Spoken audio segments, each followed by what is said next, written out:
inclusive socio-economic transformation. Building on the progress we have attained over the years, the key to rapid socio-economic transformation in Uganda rests on industrialization, mainly based on agriculture, boosting private sector business, and ensuring the well-being of Ugandans, together with the development of their skills for productive work. The budget for next financial year 2021 is therefore premised on the theme, industrialization for inclusive growth, employment, and wealth creation. Mr. Speaker, in this budget statement, I'll do the following. Number one, report on Uganda's economic and social progress over the last 5 years. Number two, present the economic growth strategy and priorities for financial year 2021-2022 and the medium term. And number three, provide the financing framework for the financial year 2021-2022. Economic and social progress. Mr. Speaker, the NRM government continues to build a strong foundation for economic and social transformation. Significant achievements have been registered, highlights of which I now want to provide. More details on performance can be found in the background to the budget, which has been circulated. Now, regarding the national output, Mr. Speaker, over the last year, the economy has remained resilient and is on a recovery path amidst the ongoing pandemic and other shocks experienced over time. Economic growth for this financial year is projected at 3.3%, rising from 3% last financial year. The economy has grown significantly over the last 5 years.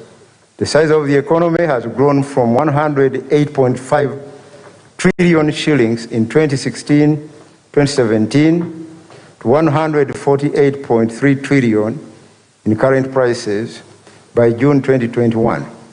And that figure is equivalent to 40 billion United States dollars. Mr. Speaker, the industry sector's contribution to the economy has increased slightly from 26% in 2016-2017 to 27.4% in 2020-2021. However, manufacturing has significantly diversified into many new products, such as ethanol from sugar and casein and powdered milk from dairy. In addition, Uganda's products now have a widespread regional presence. For instance, in the pharmaceutical industry, Cipra Quality Chemical Industries, Quality Industries Limited, now has a footprint in West and Southern Africa. In the steel industry, Roofings Limited has become a premier source of steel and plastic in East and Central Africa. There are many, many other examples that could be cited. Mr. Speaker, sir, scientific research and innovation is now transforming Uganda's industrial base. For instance, the Kira automotive industry that will produce 5,000 vehicles per year, starting with buses and trucks, is now 78% complete. Together with the Ruero Industries, Kira Motors has developed the Kayola EVS, a premium zero-emissions city bus with a range of 300 kilometers before the need to recharge its batteries. Two silk processing factories in Shema and Mukono have acquired state-of-the-art silk yarn processing equipment to produce high-quality silk products. The silk industry is projected to earn Uganda $100 million annually and will create at least 150,000 jobs by 2030.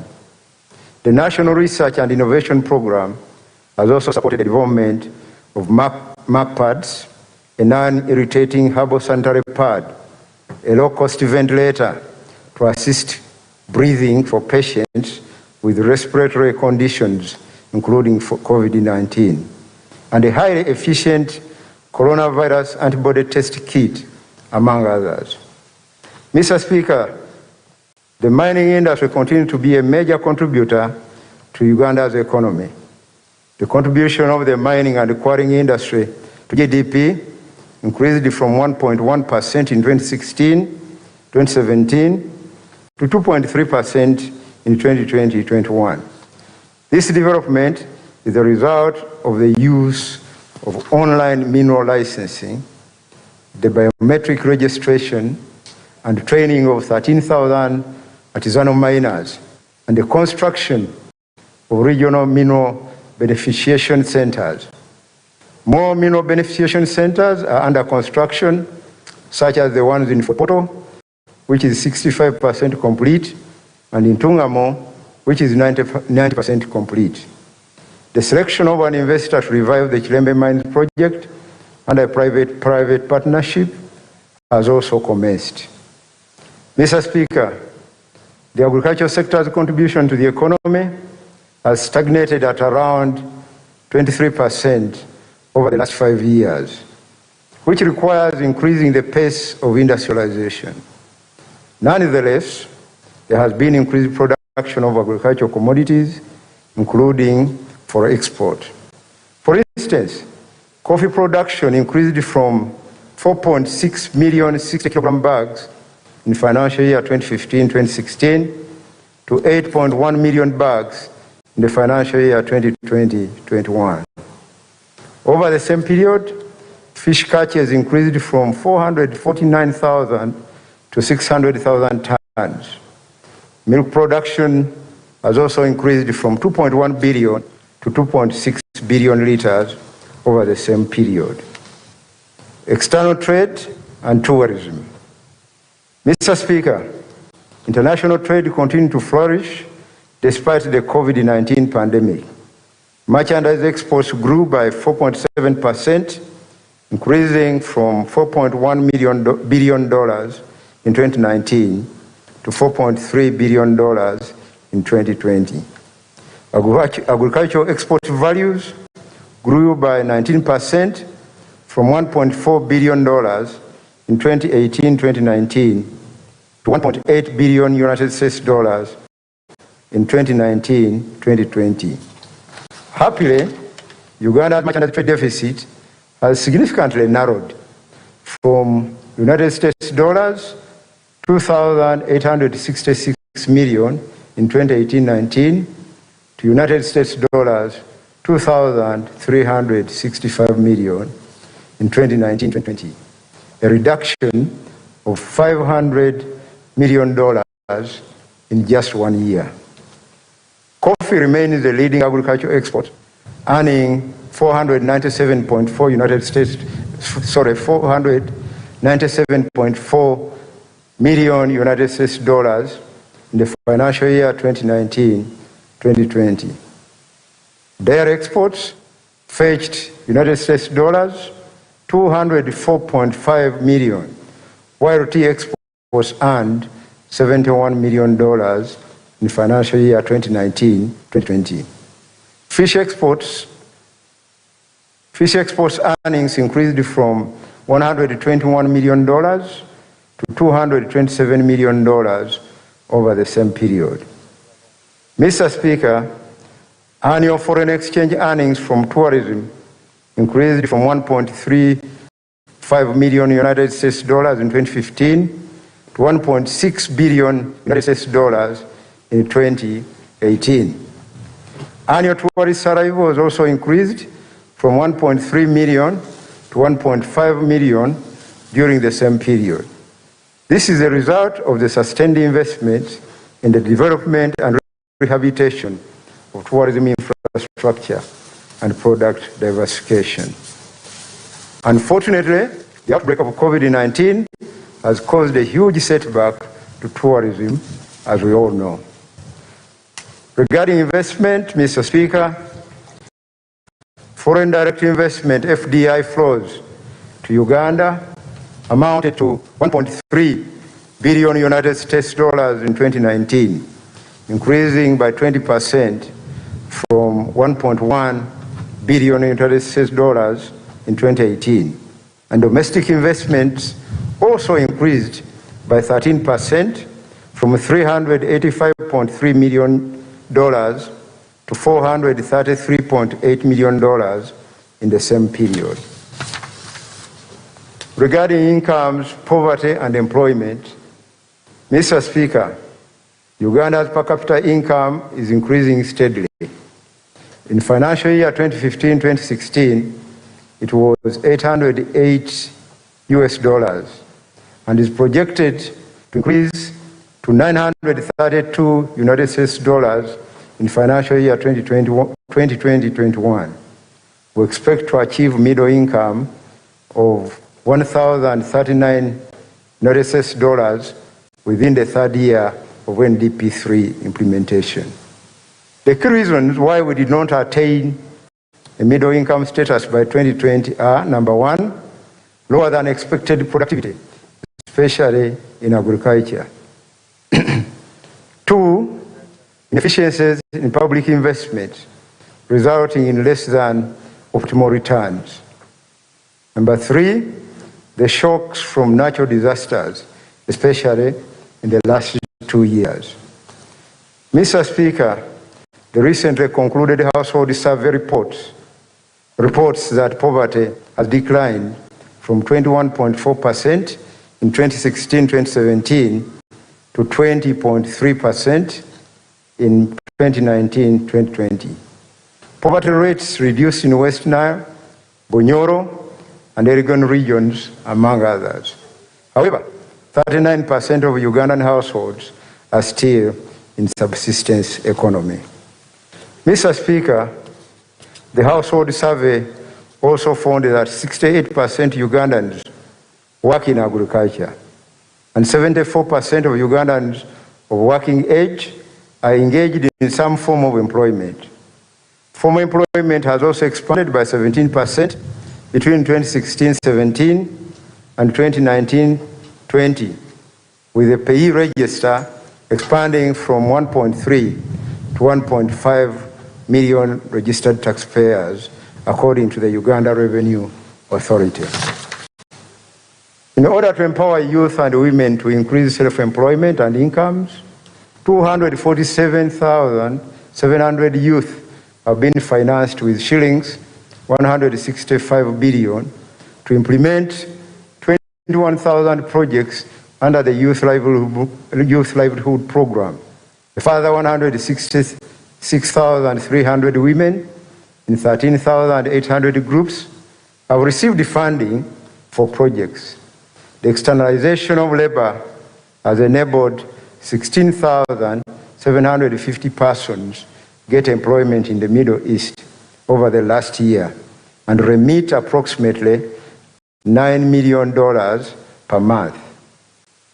Economic infrastructure.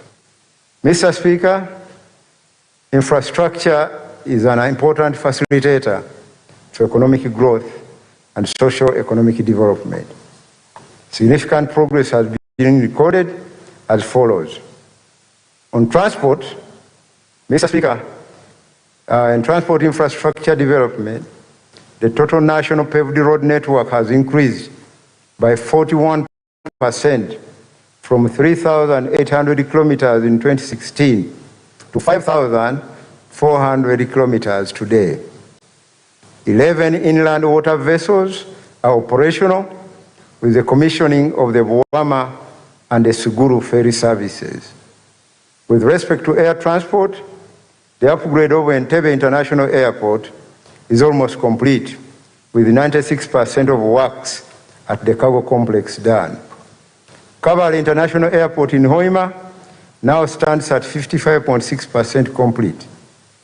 To revive railway transport, rehabilitation of the Tororo-Gulu meter gauge railway has commenced, and 79% of the land for the construction of the standard gauge rail has been acquired. In addition, locomotives are being procured to further support Uganda Railways.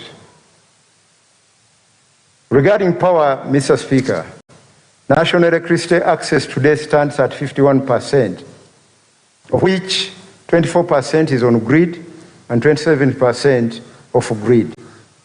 With the implementation of the free electricity connections policy, 152,500 households have been connected to the grid. Power generation capacity has increased by 38% from 925 megawatts in 2016 to 1,274 megawatts in 2020. The completion of the Karuma hydropower plant, which is 98% complete, and several mini hydropower plants such as Aswa, Nyagak, and Muzizi will further increase this capacity.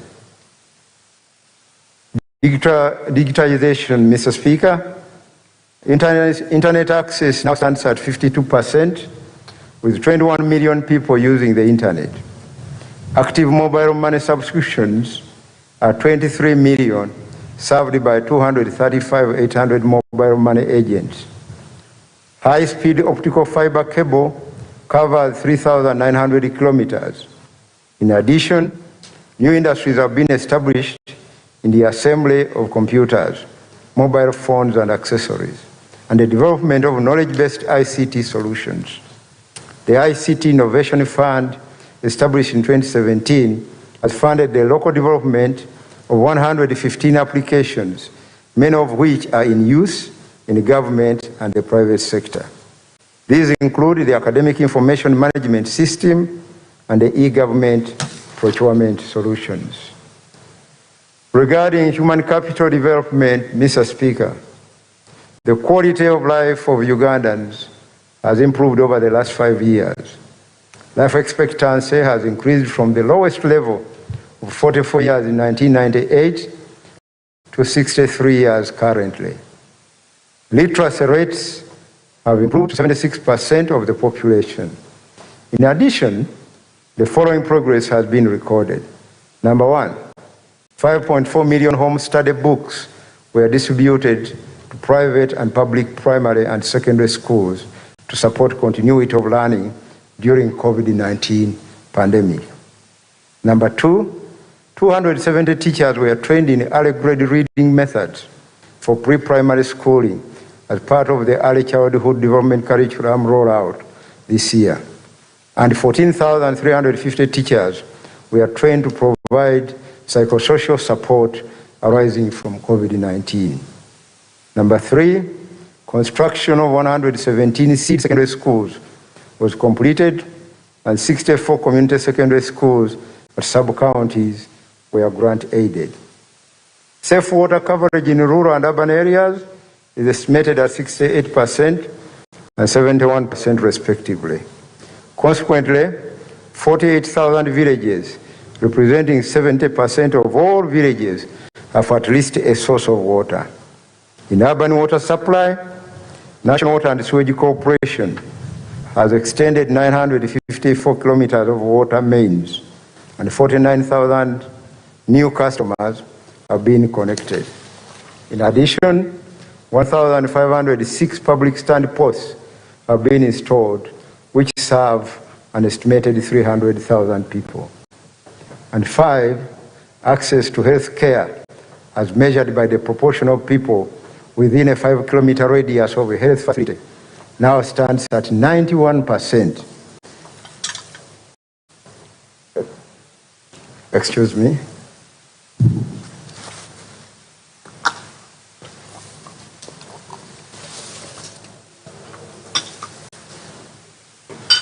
In terms of functionality, 81% of health center FOS offer cesarean section, while 51% offer both cesarean section and blood transfusion. The state-of-the-art Entebbe Pediatric Surgery Hospital has been completed, and all national and regional referral hospitals have been equipped with intensive care unit beds, and oxygen plants. Regarding COVID-19 emergency response, Right Honorable Speaker, despite the adverse impacts of the COVID-19 pandemic, the economy remains resilient, partly as a result of a quick and strong government response. To minimize the negative impact of COVID-19 on social and economic welfare of the country, direct fiscal interventions totaling 2.6 trillion were implemented.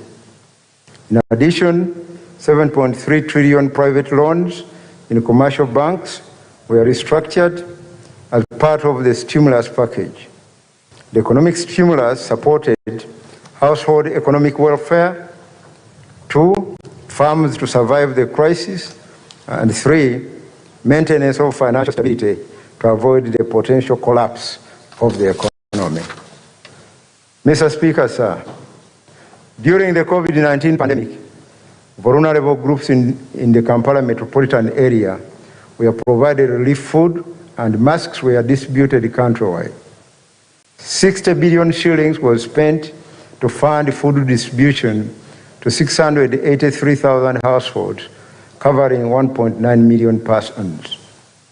The mitigation of the adverse impact of COVID-19 pandemic on health and education was a key element of government response. 964,000 doses of COVID vaccines were procured, and mass vaccination has begun following the priority accorded to most vulnerable categories of the population. Today, 733,923 persons have received their first dose of the vaccine, and 40,895 have completed both doses. Clinical trials of a local research treatment is also underway to ensure continuity of education. During the COVID-19 pandemic, distance learning has been used based on electronic platforms, including television and online classes. Digital platforms are also in use for inspection and supervision of schools. To support recovery of business, private sector loans totaling 7.3 trillion shillings, representing 43% of all loans, had repayments postponed, a quarter of which were loans in tourism, trade, and commerce. Tax relief totaling 2 trillion shillings was provided to businesses disrupted by COVID-19. In addition, government paid 677 billion shillings in arrears to private sector firms it owed in order to ease their liquidity situation. The Uganda Development Bank was allocated 555 billion shillings to finance manufacturing, agribusiness, and other private sector firms affected by COVID-19 pandemic. CD capital amounting to 416 billion shillings was provided to the youth, women entrepreneurs, and the Myoga program. A total of 6,394 Myoga circles in 349 constituencies have received 200 billion shillings. Regarding governance, Right Honourable Speaker, with respect to law and order, crime reduced by 8.9% from 215,000 cases in 2019 to 196,000 cases in 2020. Interventions such as the Safe City Camera Project, enhanced motorized and foot patrols, and community policing have contributed to this decline. In the judiciary, the proportion of cases that are over 2 years old have reduced from 24% in 2017 to 17.5% in 2021 as a result of the implementation of the case backlog reduction strategy and the use of alternative dispute resolution alongside conventional court proceedings. Excuse me. Mr. Speaker, to sum up, great strides have been achieved on both economic and social fronts, as I have demonstrated. This progress is a result of the sustained effort by government to remove barriers to production and human capital development, as well as peace and security, which have provided a solid basis for the economy to grow, despite the setbacks we all know. The socio-economic transformation in Uganda is unstoppable. I now turn to the economic growth strategy and the attendant priorities. Mr. Speaker, the economic growth strategy for the medium term aims to achieve faster and inclusive growth and enhance socio-economic development. The target is to raise the growth rates from 4.3% estimated for financial year 2021 to at least 7% in the medium term. The strategy will achieve these medium-term objectives in threefold. 1, restoring the economy back to the medium-term growth path. 2, improving the well-being of the population to ensure a healthy and skilled workforce. And 3, providing peace, security, and good governance. In restoring economic growth, Mr. Speaker, restoring the economy to medium-term growth path requires the following. Number 1, boosting business of the private sector, especially micro, small, and medium enterprises, by extending COVID-19 relief measures, increasing regional and continental market access, access to long-term affordable capital, and supporting entrepreneurial development. Number 2, aggressively promoting agro-industrialization to unlock the potential of primary production, together with standards development and enforcement, including enhanced market access. Number 3, commercializing minerals, oil and gas endowments to obtain the greatest benefits from adding value to Uganda's natural endowments. And 4, develop and maintain infrastructure for economic growth and development, and promote regionally balanced growth. Regarding boosting of business activity, Mr. Speaker, the immediate requirement is to support the recovery of businesses that continue to be adversely affected by the COVID-19 pandemic. In financing the private sector growth, credit relief enables business to improve their liquidity and cash flow. The restructuring of private sector bank loans has been further extended from 1st April 2021 for a further 6 months, allowing restructuring of loans for up to 3 times. This restructuring can be applied by any borrower at any time before 30th September 2021. Mr. Speaker, sir, access to affordable medium-term to long-term capital is key to boosting business. Uganda Development Bank will be further capitalized with an additional 103 billion shillings in the financial year 2021-2022. In addition to the 555 billion shillings disbursed this financial year 2020-2021 for lending to small and medium enterprises affected by the COVID-19 pandemic, among others. The Agricultural Credit Facility at the Bank of Uganda, the Myoga program through the Microfinance Support Center, and the Uganda Women Entrepreneurship and Youth Funds will continue to provide targeted funding for agriculture, women, and youth group projects, respectively. Mr. Speaker, applied research in science, technology, and innovation are key to industrialization and socio-economic transformation. Significant gains in productivity and competitiveness can be achieved with product development. To further support advancement in scientific research and innovation, the construction of the National Automotive Park will commence next year. Feasibility studies for regional science and technology parks and technology and business incubators will also be carried out. Technology development for the manufacture of personal protective equipment known as PPEs, diagnostics and biomedical science, immunology, vaccines, and digital applications will be further supported. Right Honourable Speaker, 358.5 billion shillings has been allocated in next year's budget for innovation and technological development. Excuse me.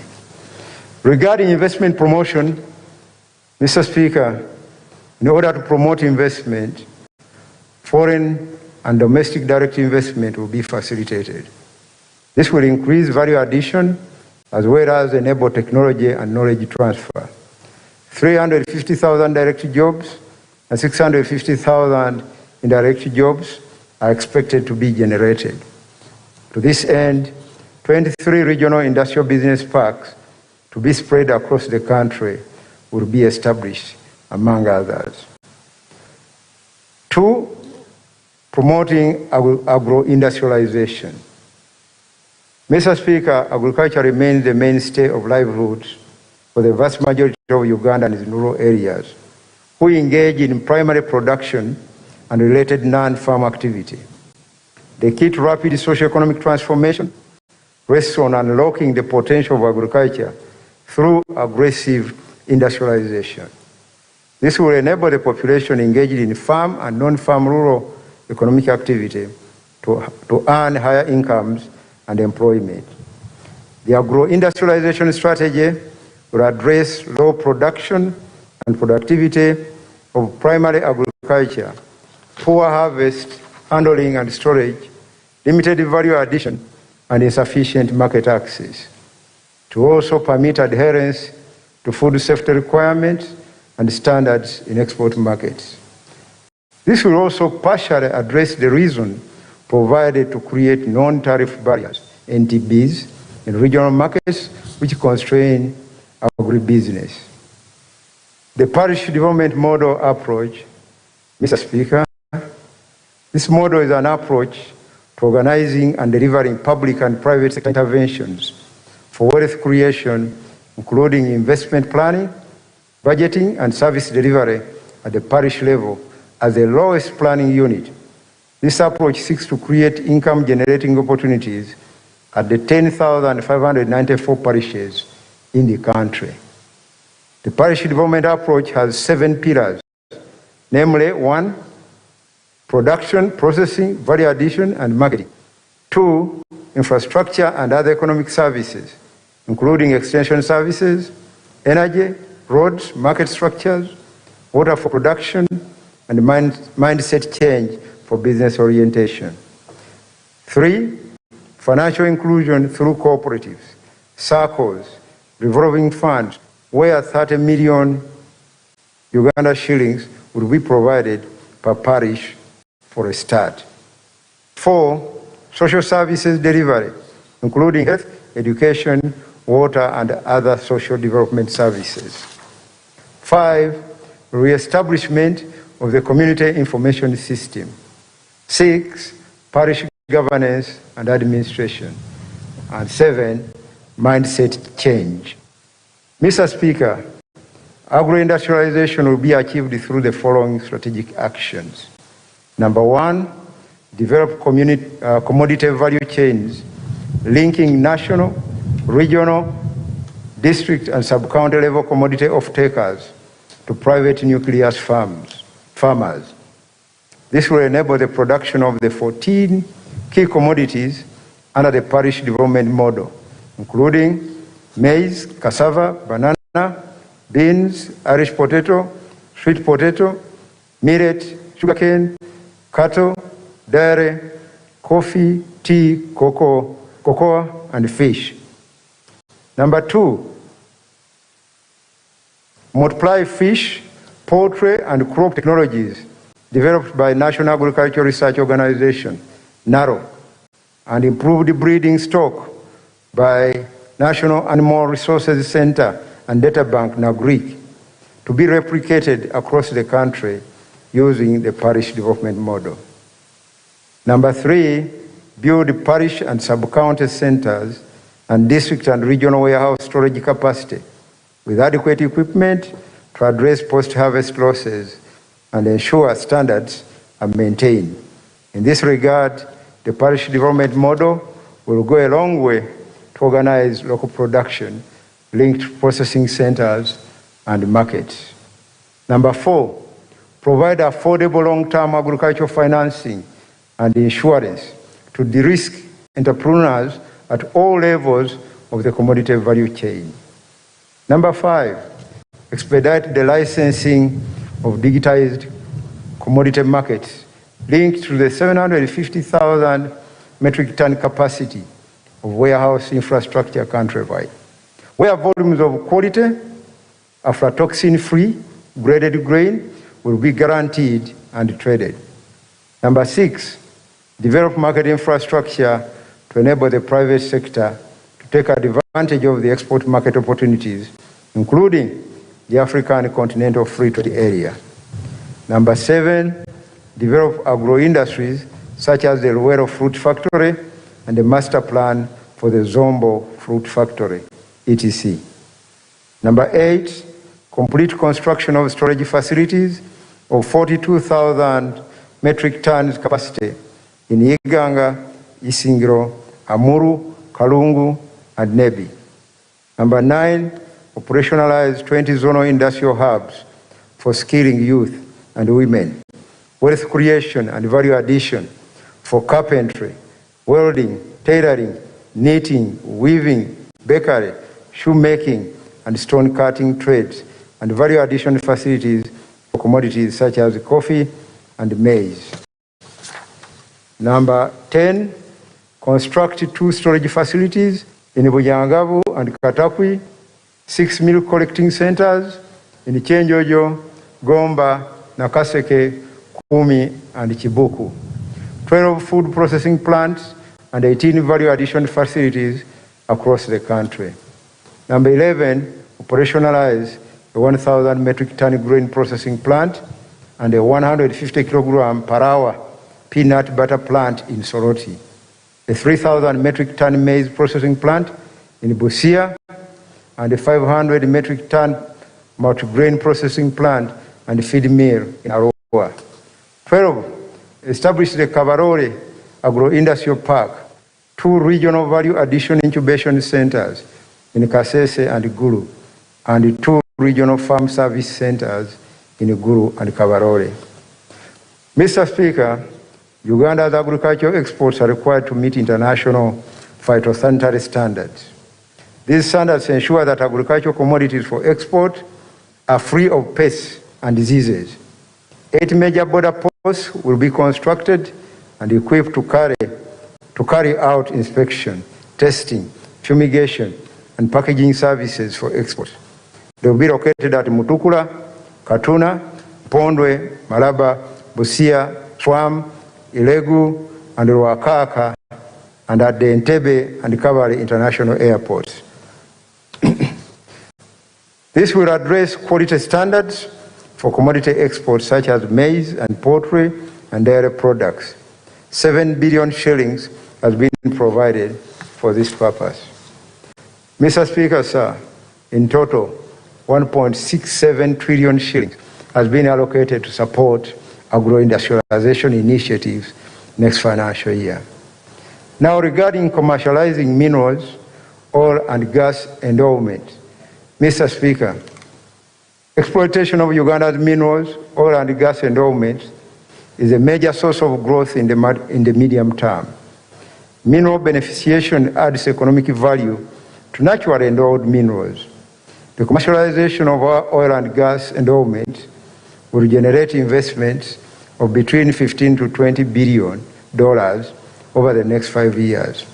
The requirement to have these investments with substantial local content will enable the creation of jobs and allow local companies to benefit from supplying goods and services to the petroleum sector. Recently, Government of Uganda and Tanzania signed agreements that will facilitate the undertaking of the final investment decision by the oil companies. These agreements will accelerate the production of the first oil. Investment requirements in this sector will now present an opportunity for foreign direct investment inflows, creation of both direct and indirect jobs, facilitate local enterprise growth, including forward and backward linkages to agriculture, tourism, and the petrochemical industries. I thank the President for his foresighted leadership in guiding and spearheading the development of this sector. Mr. Speaker, the priority interventions in the mining industry next financial year are as follows. Number 1, establish the mineral reserves that are economically feasible for extraction in 80% of the country, and complete the airborne geophysical surveys of the remaining 20% in the Karamoja sub-region. Number 2, finalize the mining law and enhance public-private partnership arrangements to develop minerals, starting with the iron ore in Western Uganda, restoration of the Katwe salt factory, and provision of an attractive taxation regime that protect and support local steel production. 3, explore all geothermal resources to quantify the geothermal potential of the country and promote the development of Kibiro, Katwe, Bulanga, and Panyimu geothermal prospects. Mr. Speaker, 49 billion shillings have been allocated in the budget for financial year 2021-2022 to support the mineral development interventions. Mr. Speaker, in the oil and gas industry, critical actions that have now paved the way for investment and commercialization include the signature of agreements between Uganda, Tanzania, and the international oil companies for the East African crude oil pipeline. The enabling legislation for this pipeline will soon be brought to Parliament for consideration. Mr. Speaker, the signature of these key agreements signals the commencement of the development and production phase of petroleum. Construction of Tilenga and Kingfisher facilities, as well as the East Africa crude oil pipeline, will commence this year, and the first oil is expected in early 2025. This development will create significant benefit to our economy and to all Ugandans, especially those who will participate in provision of services and goods to the industry. In addition, the following interventions will be undertaken.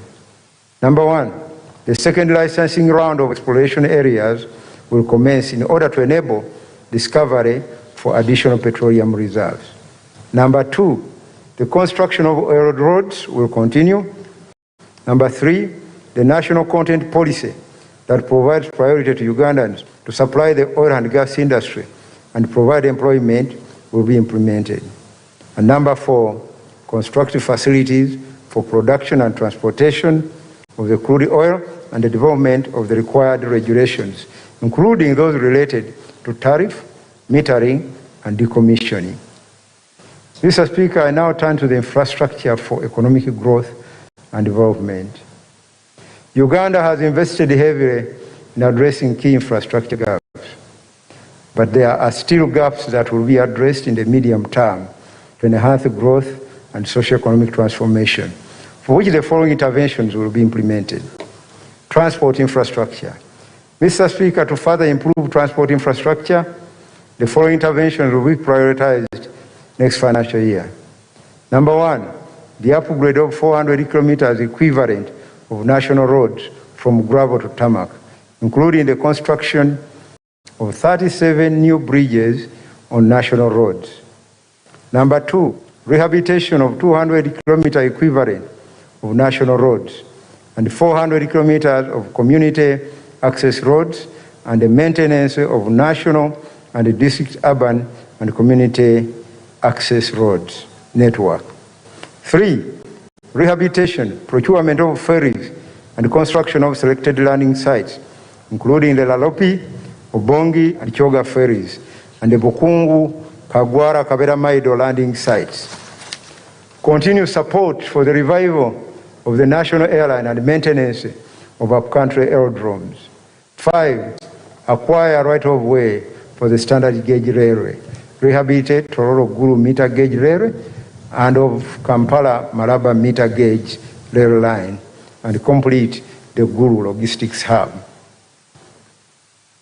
Mr. Speaker, 5.1 trillion shillings has been allocated in the budget for the development of the integrated transport infrastructure and related services. Out of this, 487.4 billion shillings is for road maintenance and 100 are and Kasese districts. These include the Kasenyi 37 kilowatts, Kashaka 28 kilowatts, Kazinga 26 kilowatts, Chihuramu 18 kilowatts, Chisebere 16 kilowatts, and Chisenyi 32 kilowatts. These solar mini mini-grids were constructed by a worldwide fund for nature Uganda. The mini-grid will provide power to isolated community clusters. Mr. Speaker, building capacity to meet the energy needs of Uganda's population in an environmentally sustainable manner is a major national priority. And the key interventions will include, number one, further development of generation, transmission, and distribution capacity. Two, increasing electricity access, including implementing the free electricity connection policy.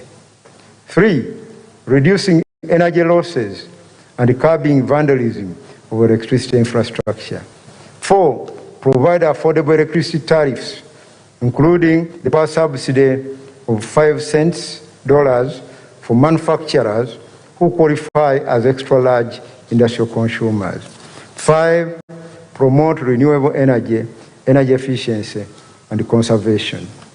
Mr. Speaker, 1.1 trillion shillings has been allocated in the budget for financial year 2021-2022 for the development of energy infrastructure and services. And out of this, 646.2 billion shillings is earmarked for rural electrification. Regarding digital transformation, Mr. Speaker, ICT is key to transforming socio-economic transformation and for improving efficiency and productivity. The COVID-19 pandemic has presented the opportunity for digital transformation of the economy. Therefore, the major priorities for financial year 2021-2022 will include the extension of broadband ICT infrastructure up to the sub-county level, expanding the digital terrestrial television and radio broadcasting network to facilitate tele-education for learners, and facilitating the development of software solutions to support e-government, e-commerce, and e-payment, among others. Mr. Speaker, 134.9 billion shillings has been allocated in the budget for financial year 2021-22 to enhance digitization of the economy.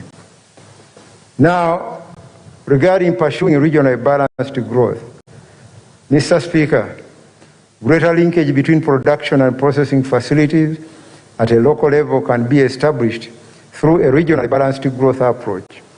Regional balanced growth entails the development of value chain enterprises beyond the central corridor of Malaba to Greater Kampala metropolitan area, to Mbarara.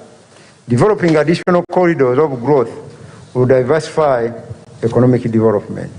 In this respect, Right Honourable Speaker, 2 additional corridors have been identified, namely the north to east corridor, that is Maraba, Soroti, Gulu, Arua, and the north to west corridor, Kasese, Hoima, Gulu, and Kitgum.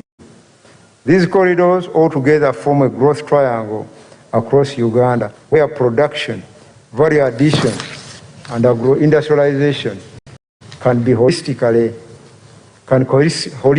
take place. Industrial and business parks will link production areas to national, regional, and international markets. This approach is consistent with the local economic development model that has been developed for the Rwenzori region. Mr. Speaker, sir, the growth triangle approach leverages urbanization as a force for socio-economic transformation. Recently established cities, namely Arua, Mbarara, Gulu, Jinja, Fort Portal, Mbale, Masaka, Lira, Soroti, and Hoima, are located in the corridors of the growth triangle. These cities will be centers for industrial and business parks, trade, and serve as centers of excellence in healthcare, education, and hospitality. This will make urban areas more productive and also develop a revenue base for the cities.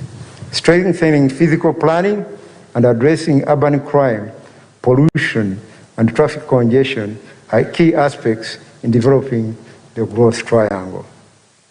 Mr. Speaker, regarding improving well-being of Ugandans, improving the quality of life of Ugandans is central to our growth strategy. A healthy population and skilled workforce is a fundamental requirement for socio-economic transformation. Key interventions in education, health, water, and sanitation are necessary to ensure effective human capital development. Regarding health, Mr. Speaker, the immediate health need we are faced with is ensuring containment of the COVID-19 pandemic. Widespread vaccination and enforcement of standard operating procedures are the only preventive measures that guarantee protection against COVID-19. The initial target is to vaccinate at least 6 million most vulnerable persons, comprised of teachers, health workers, the elderly, and persons with chronic ailments. Shillings 560 billion has been provided for the procurement of vaccines. To enhance the commendable job by the health sector in dealing with the COVID-19 pandemic, intervention to improve health workers' skills and work environment will be prioritized. In addition, health infrastructure will be maintained and systems strengthened to ensure increased efficiency and effectiveness in healthcare delivery. The use of digital technology will play a key part in not only delivering health skills training, but also in improving systems for greater efficiency. Mr. Speaker, other priorities of the health sector next year include the following. Number one, upgrade 43 health facilities and construct new health center 3s in 60 sub-counties. To ensure functionality, the recruitment of additional staff for each of the upgraded health facilities has been arranged. Number two, construction and equipping of the Uganda Heart Institute at Mulago will be completed, and the regional oncology and diagnostic center in Gulu by the Uganda Cancer Institute will be established. Number three, ensure adequate supply and delivery of essential medicines and health supplies. The National Medical Stores budget has been increased from 420.3 billion shillings this fiscal year to 600.3 billion shillings next financial year. Regarding education, Mr. Speaker, transforming education delivery is of paramount importance in improving learning outcomes, especially with the recent experience with the COVID-19 pandemic. Adopting e-learning methods and digitizing inspection and supervision to address absenteeism of learners and teachers will improve learning outcomes. We shall also build on the gains of the universalization of education and skilling programs by upgrading more of the country's education training facilities into effective institutions of learning and skill development.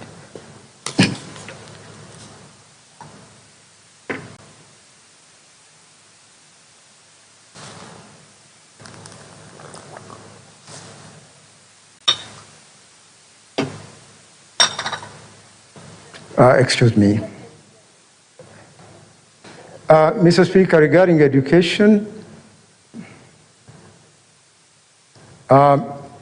transforming education delivery, I think I've finished that one. Mr. Speaker, next financial year, priority will be placed on improving staffing and teacher quality at all levels, enhancing inspection and supervision of schools, rehabilitate primary and traditional secondary schools, and complete construction of selected vocational schools. To this end, 4,200 primary school teachers will be recruited to raise the national staffing level to 70%.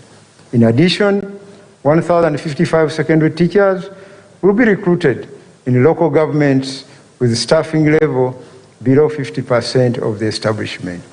To improve supervision, 440 inspectors will be recruited across all local governments to address learner, teacher, and school management absenteeism. Integrated inspection system, electronic inspection in brackets, will be rolled out throughout the country. The rehabilitation of 74 primary and 13 traditional secondary schools, for example, Nabisunsa Girls School, will also be undertaken. Construction of 36 partially completed schools, for example, Murunga Twinyi Secondary School will be completed. Construction of 7 skills development institutions, like the Arua School of Nursing, will also be completed. Regarding water and sanitation facilities, Mr. Speaker, access to safe water and sanitation is important in improving the well-being of the population. The target is to increase the coverage of safe water supply in rural areas to 81% and 100% in urban areas by 2025. At a minimum, we will ensure that every village in underserved districts has at least one safe water source, as well as promote improved sanitation. To this end, 124.9 billion shillings has been provided for rural water and 523.4 billion shillings for urban water. Mr. Speaker, in summary, to enhance human capital development, 7.7 trillion shillings has been allocated next financial year. Regarding peace, security, and good governance, Mr. Speaker, peace and security, the rule of law, and good governance are key to providing a conducive environment to facilitate socio-economic development. Our long-term objective is to maintain peace and security at the community and national level, increase access to justice, and enhance effectiveness in public service delivery. Regarding peace and security, Mr. Speaker, next fiscal year, the following intervention will be prioritized to create a peaceful and secure environment for economic growth and development. Number 1, acquire, refurbish, and maintain military equipment. Number 2, complete the construction of the military referral hospital in Imbuya and train military medical personnel and procure medical equipment. Number 3, commence construction of 30,000 housing units for the military, the construction of the military museum, as well as military barracks. Number 4, improve urban security with implementation of phase 3 of the Safe City CCTV project. Mr. Speaker, 6.9 trillion shillings has been provided in the budget for these interventions. Access to justice. Mr. Speaker, to improve access to justice, the judiciary and other law and order services will be deconcentrated to the regional and district level. In this regard, 9.4 billion shillings has been provided to kickstart the construction of the courts of appeal in Gulu and in Mbarara, High Court circuits in Ruero and Soroti, Magistrates Courts in Budaka, Albetong, and Yantonde, Grade 1 Magistrate Courts in Abim, Patong, Karengo, and Chazanga. Mr. Speaker, the budget of the judiciary was substantially enhanced from 199.1 billion shillings to 376.9 billion shillings. Out of this, shillings 146.6 billion has been provided for the recruitment and facilitation of judicial staff. In addition, 18.2 billion has been provided to implement the electronic court case management information system and the prosecution case management information system. Regarding improving budget efficiency, Mr. Speaker, efficiency in public spending not only ensures public funds are well spent, but also enables other priority needs to be funded. Next financial year, expenditure is projected to decline by 3.4% of GDP to 21.1% from 24.4% this financial year. It is projected to average 19.3% over the medium term. The following interventions will improve efficiency in public spending. Number 1, rationalization of government institutions to eliminate mandate overlaps and duplication. Number 2, improved asset management, including maintenance of public infrastructure and improving government fleet and equipment management using leasing options. Number 3, strengthen the procurement by sanctioning officials and other persons who unduly influence procurement processes. 4, elimination of the accumulation of domestic arrears by clearing existing stock of arrears and curtailing further accumulation. Sanctions will be applied to accounting officers in accordance with the Public Finance Management Act 2015 if there is further arrears accumulation. Number 5, enhanced budget monitoring and evaluation by strengthening executive oversight for improving efficiency in public policy, programs, and project implementation. Number 6, digitization of public financial management systems through automation and integration of ICT systems to ensure timely release and disbursement of funds. Use of national identification numbers upgraded with enhanced biometric features will improve efficiency in government transfers to beneficiaries using mobile money. This will be used in transfers under the Social Assistance Grant for the elderly and the Myoga Seed Capital. Number 7, further scale down on spending on consumptive items such as travel abroad, just like we have done during the COVID-19 pandemic. Savings of 800 billion shillings have been identified. Mr. Speaker, the new programmatic approach for budgeting under NDP 3 will enable removal of the silo mentality in government departments and align the budget to the results we want. I now turn to the financial year 2021-2022 financing framework. Mr. Speaker, the fiscal strategy for financial year 2021-2022 and the medium term aims to create resources to finance priority interventions while maintaining fiscal and debt sustainability. It is premised on mobilizing a higher level of domestic revenue and enhancing returns from public investment. The government will also undertake a review of public expenditure to improve efficiency.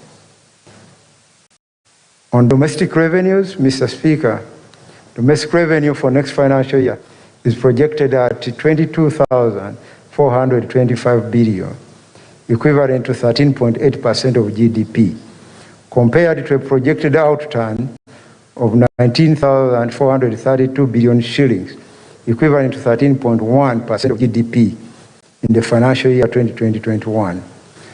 This targeted revenue is an increase of 0.7 percentage points of GDP.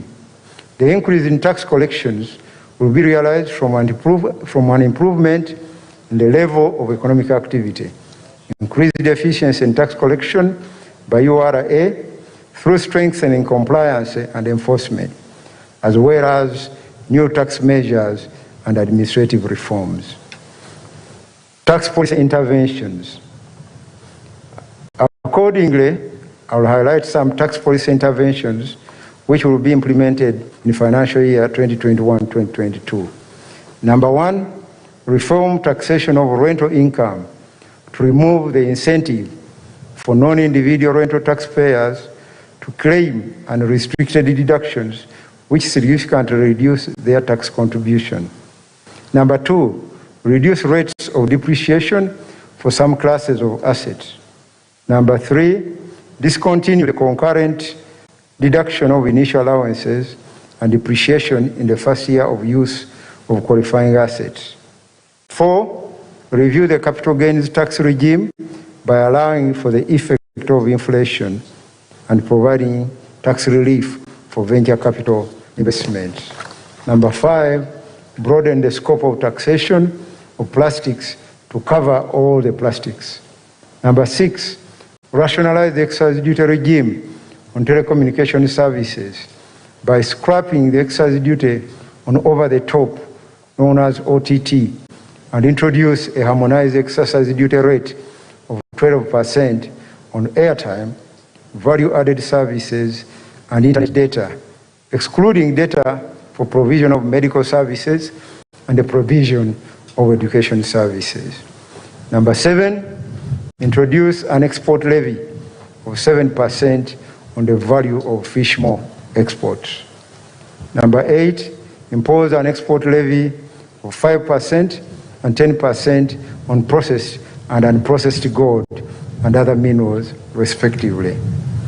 Regarding the tax administration measures, Mr. Speaker, Uganda Revenue Authority will implement administrative interventions to boost revenue collection, including the following. Number one, strengthen tax arrears management and recovery. Number two, enhance data analysis through interfaces with other government information systems to enhance taxpayer compliance. Number three, enforce tax compliance using the electronic fiscal receipting and invoicing solution and digital tax stamps. Number four, enforce and enhance licensing requirements for clearing and tax agents and bond operators. Number five, improve detection of smugglers using non-intrusive inspection equipment. And number six, close all bonded warehouses for imported sugar for re-export to avoid undeclaration and misclassification. These administrative measures will generate about 800 billion shillings in revenue collections. Mr. Speaker, the capacity of local governments to collect revenue will be enhanced through training and ICT infrastructure. Public debt sustainability. Mr. Speaker, Uganda's debt amounted to $17.96 billion as at 31st December 2020, equivalent to 49.8% of GDP. Borrowed funds have been used to finance mainly infrastructure projects such as the Karuma and Isimba hydropower plants, oil roads, development of airports, industrial parks, transmission lines, water and irrigation projects. Uganda public debt remains sustainable in the short, medium and long term. I reaffirm government's unwavering commitment that Uganda shall continue to honor its debt obligations as they fall due. Uganda will not default on repayment of its debt. All contractual debt obligations will be fully honored. Mr. Speaker, the government will undertake the following key strategies, among others, to keep our debt within sustainable levels. Number one, ensure that projects are well appraised to allow only those that are viable and aligned to the National Development Plan. Two, prioritize borrowing for only projects that enhance socio-economic transformation and enhance project implementation. Three, prioritize borrowing from concessional sources. And four, increase the maturity profile of our domestic debt. The resource envelope for financial year 2021-2022. Mr. Speaker, the resource envelope for financial year 2021-2022 amounts to 44,778.8 billion shillings and is comprised of both domestic and external resources as detailed below. Number one, domestic revenue amounts to shillings 22,425 billion, of which 20,837 billion will be tax revenue, and shillings 1,588 billion will be non-tax revenue. Number two, domestic borrowing amounting to shillings 2,943 billion.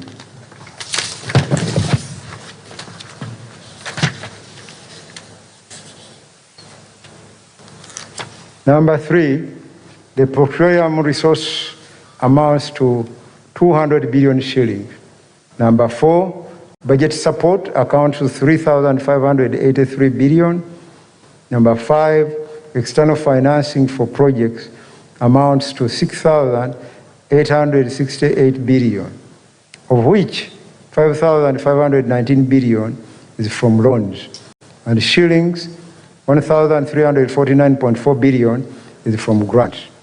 Number six, appropriation in aid collected by local governments amounts to 212.4 billion shillings. And number seven, domestic debt refinancing would amount to 8,547 billion. Mr. Speaker, sir, total expenditure will be 44,778.8 billion shillings, excluding domestic debt refinancing and appropriations in aid, AIA. It amounts to shillings 36,019.4 billion, of which wages and salaries is 5,528.6 billion shillings. Non-wage recurrent expenditure is 15,625.4 billion, and government expenditure is 14,865.3 billion shillings. Conclusion, Right Honourable Speaker, Your Excellency, and honourable members. The economic growth strategy and budget priorities that are presented today seek to speed up economic recovery and drive more inclusive growth by creating an environment for increased socio-economic empowerment of the ordinary Ugandans. Specific focus in the coming budget has been placed on implementing the parish development model, which provides a unique opportunity for transforming the subsistence households through productivity enhancement, jobs, and the empowerment of youth and women. Investments in oil and gas will provide opportunities for both direct and indirect jobs, including local enterprises development. Market infrastructure development will guarantee export markets for our products. Addressing constraints in infrastructure and agriculture, as well as improving service delivery, will improve our competitiveness and accord Ugandans a better quality of life. I therefore commend this budget to the people of Uganda as we continue implementing actions to transform our economy from subsistence to a modern one for God and my country.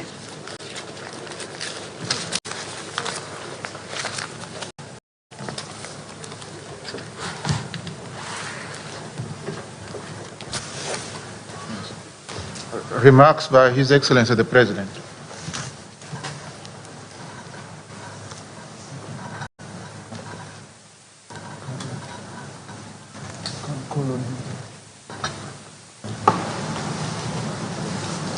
Your Excellency, it's your time to address the House.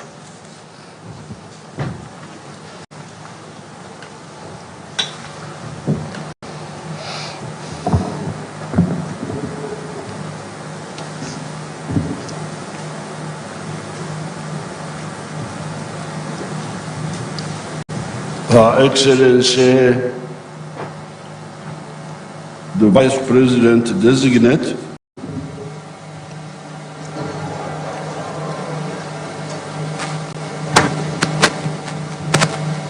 the Right Honourable Speaker of Parliament, His Lordship the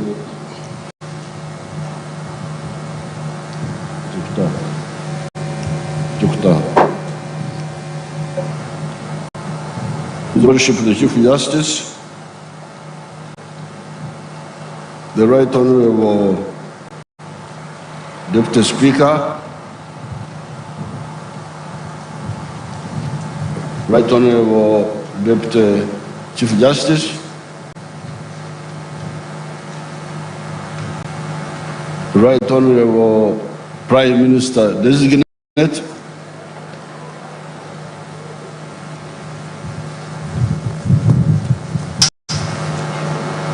and all the big and small people.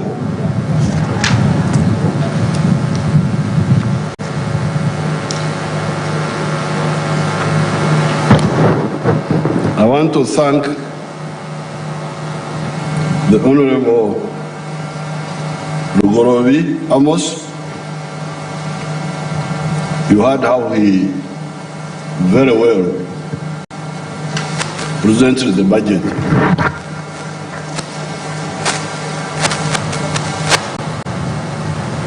My job is, you had the budget,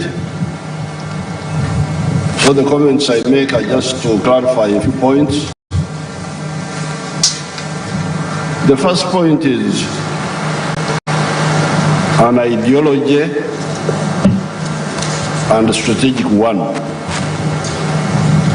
which I always try to clarify whenever I get opportunity. the issues I've seen in Uganda here for the last 70 years have been mainly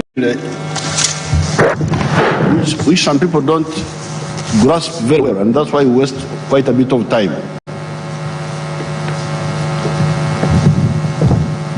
It seems there is a struggle between the producers of wealth and the parasites. I belonged to the producers of wealth.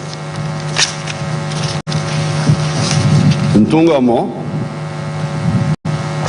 where I was born and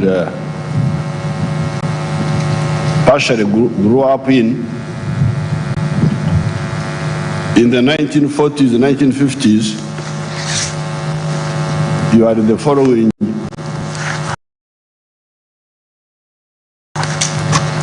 eating what they don't produce. You had cattle keepers, in which activity I was involved, myself directly. There is no work involving cattle which I didn't do myself with my own hands. Then we had crop farmers for food, bananas, sweet potatoes, millet. Millet was very much used at that time in those areas. These were wealth creators. We had a few people who were catching eshonzi. Eshonzi are mud fish. I think they call them mud fish. We had some families who were doing that. We didn't have proper fishermen because we were a bit far from the water, but we had these people who were catching fish.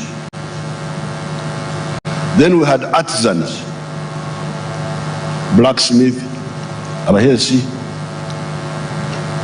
a man called Manyoro. We had carpenters who are making wooden buckets, making milk pots, making all sorts of wooden products. And then in Ntungamo, we didn't have any cash crop growers in the 1940s, 50s, no. We were all Awakore Chida, Chonka, working only for the stomach. But in some of the neighboring sub-counties like Ndeja and also in Igara, Kyamuhunga, Cheizova, a few areas of Shema, they had started some cash crops. We were hearing cash crops like coffee, and in Kyamuhunga, tea was started in the 1950s. So we were wealth creators, all of us, many of us. Then we had a few service people who were doing servicing. We had a few Indians, I think there were like 4, plus 2 Arabs. The Indians were Abdallah, Mahmoud Ali. The Arabs were, one was called Bumbakare, which is the Kinyankoranization of Abu Bakr. They were calling him Bumbakare.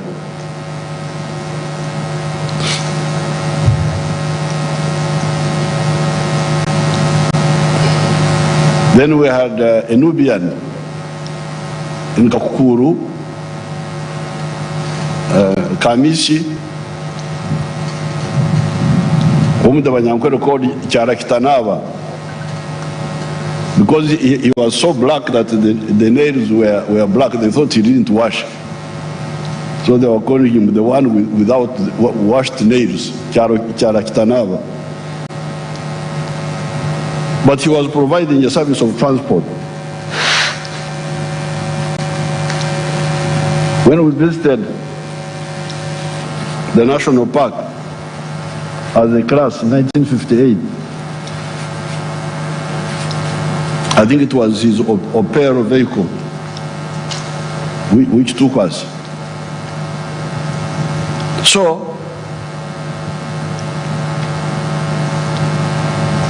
the majority of us were wealth creators in agriculture, artisanship, or services. And in this, we were assisted by partners. People used to come from Kampala here. A man called Warusimbi Mpanga, he would come and buy our cows and bring them to Kampala for slaughter. So that one was our partner. We had another man called Buchenya in Mbarara. He was a Muslim, a fat Muslim man. His real name is, these are Baganda of Ankole. His real name was Bukenya. But because Banyawere cannot easily pronounce Bukenya, they say Buchenya. So that one was also buying cows, bringing them to Mbarara. And then there was a European called Shea, who was buying cows and taking them to Chirembe for slaughter there. So these were our partners. And we were selling, I used to sell milk sometimes to the Indians and also to some other groups like Sambanyarwanda who had migrated there. A Mnyarwanda called Kanyandeku. I used to take milk there and sell it to him because he wanted it. So therefore, because we were wealth creators and we had our partners, we had no problem of sectarianism. You couldn't hear people talking of Indians, that Indians are a problem. No. Because the Indians were the ones bringing us what we did not have. Those Indians, Budara and so on. And all these groups, the Baganda, you hear, Warusimbi, and the others are the ones who are buying our cows. At that time, the Banyankuru were not so much in trade. Then you had the Banyarwanda buying some of our products. So ideologically, because we are people involved in wealth creation, we have no time for sectarianism. Because we need one another. If I am anti-Baganda, who will buy my cows? If I am anti-Indians, who will bring what I don't have? Who will bring the salt? Who will bring the textiles? Who will bring the paraffin? That time we were still using tadobas. So therefore, this ideology of sectarianism was part of the pseudo-ideology pushed by parasites. This is why I want us really to focus on this difference between producers of wealth versus parasites. The producers of wealth are wealth creators and also job creators. You can imagine that even at that very low level of economic activity, we were creating jobs. We would sell our cows to Warusi Mpanga, but there were no lorries at that time to carry cows. So Warusi Mpanga would have to employ people to drive the cows, to walk the cows. They call it Okufunya. These people would walk the cows all the way from Ntungamo to Kampala. These were jobs. You can imagine, even in our very, very low level, we were already creating jobs. I look after cows. We sell them to Warusi Mpanga. Warusi Mpanga employs people to walk the cows all the way to Kampala. So, how do the parasites, how do the opportunists come in, the sectarian people, to bring tribes, religion? How do they come in? It was because I think you cannot easily bring sectarianism where I am. Because I will tell you to go to hell, because I am a producer of wealth. I owe nothing to nobody. In fact, I think if we are not busy with the school system, I don't think this sectarian politics would have taken root in a place like Ankole. And that's why when the NLM came, sectarian politics disappeared. Because what are you saying? I owe nothing to you. I am here looking after my cows. I am here growing my crops. I am here an artisan. What are you telling me? To be against the other one, against the other one. He's the one who is buying my products. You are a shaitan. Go away. So that's how the NRM came and really scorched this nonsense. Now, when the NRM won, two groups tried to fight the NRM. The parasites, and I think some of the confused people who didn't know enough about us. Like they would go to the north and tell people in Acholi, these people are coming to kill you and so on. So they create fear. But with time, as you have seen, the people in the north were able to know who the NRM are. Then those groups who are fighting NRM tried to organize a rebellion. We defeated the rebellion by three things: mobilizing the people,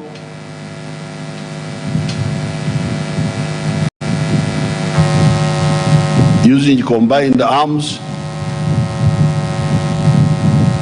and improving technology. So when the rebellion was defeated, what you have now is isolated crime. Like you have seen here in Kampala, the people have been killed. The Muslim sheikhs who were killed at that time, Joan Kagezi, Kawesi, Kimira. Now recently the attempt on Katumba and the killing of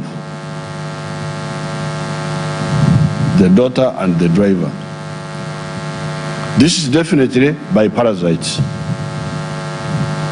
Because we are busy producing wealth. People are busy. Farmers are busy. Fishermen are busy. The people with small factories are busy. So who are you? Instead of working, you go to attack people. Who are you? You want to cause fear. You want to stop the Ugandans.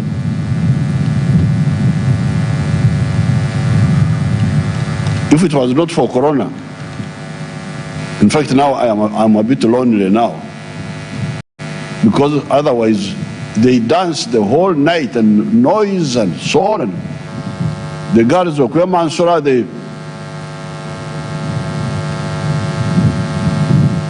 that's what Ugandans like. They like nice life. Now these days I just sleep, there is no noise because of Corona. When Corona goes, I want my people to go back to freedom, to pleasure making. That's what I want them to do. So therefore, I am here to tell the parasites that we shall crush them. Because we crushed the rebellion. You remember the rebellion was openly challenging us. Now this one is like a jigger.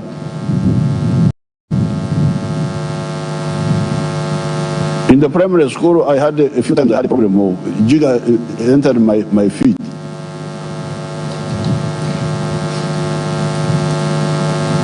Now, when the jigger enters your foot, the whole foot is itching. The whole foot. Now, if you are not clever, you say, let me cut off the whole foot because the jigger has entered me. Then you will make a mistake. What you do, you go carefully. You see where the jigger is. I was an expert in handling that one.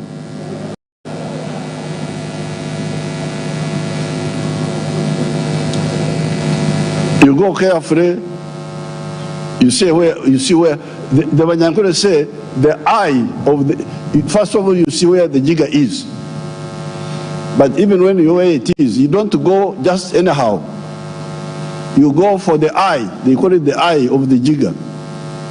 There is where it is. I think it is breathing. It is breathing through that space. This is the one you start with. You start with the eye. You don't go to. So this is how we are handling this problem of the criminals. That's why we don't put roadblocks. You see, you can be provoked. You put roadblocks. You put what? People don't move. No. I will not put roadblocks. No, because roadblocks stop the one who is guilty and the one who is not guilty. Narumanya, Nesarumanya. No, we shall never use roadblocks. We must look for the eye of the jigger. And in order to do that, when I addressed the parliament in I think it was 2018, I laid out the steps. The step number one are the human sources. The human sources. People will tell you, the one who saw, the one who had. But as the Honorable Gorobi was saying, in the budget, we have put for technical means, which we have already started deploying. The cameras. You have seen how those cameras have helped us to see what was happening. And once the police wakes up and uses them more effectively, you will see how they will help us to control crime. But also, in my 2018 speech, I spoke about the digital monitors to be installed in every vehicle, every piki-piki. That project was delayed, I don't know why it delayed. General Tumwine was handling it. Even Katumba was involved in that project. This morning I was talking with the new Minister of State proposed Minister for Internal Affairs, David Moz. What happened to my project? Why has it not been implemented? Because I don't want any more wasting time in investigations.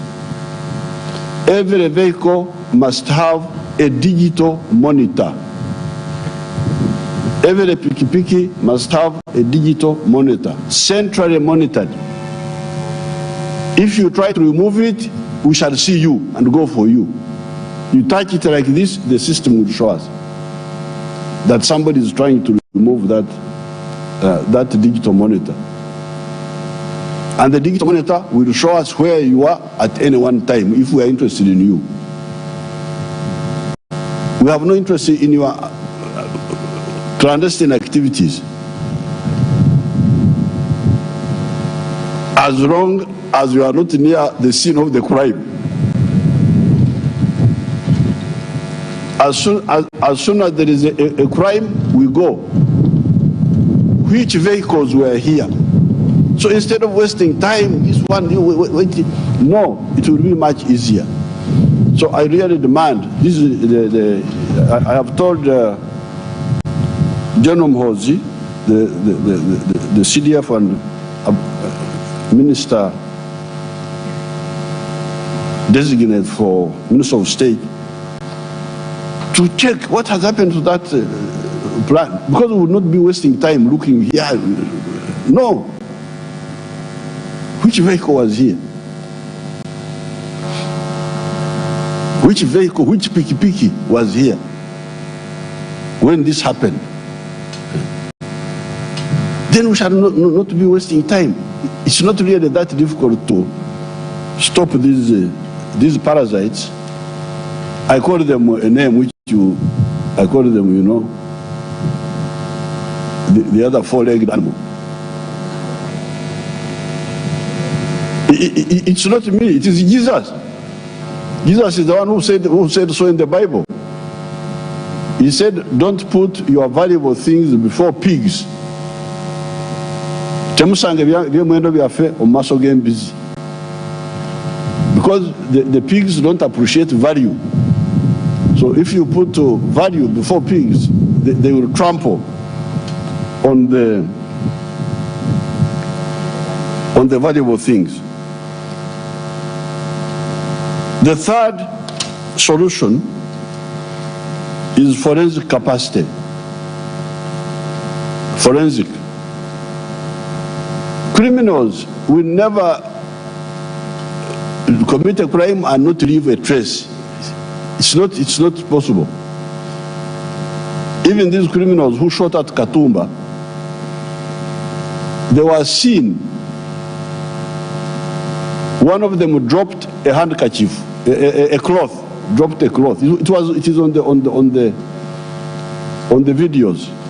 Lokech told me. I haven't seen those. I've not watched, but Lokech told me. So one of them dropped a cloth, but our people picked the cloth and took it away. The villagers, when they come, they should not have touched that cloth, because that cloth has got all the story about you, the thief. It has got your DNA, your sweat. You sweat there a little bit, bas, QAD. We shall take it to the laboratory. The DNA will tell us this was Museveni who was here. So the forensic capacity of the police has now improved.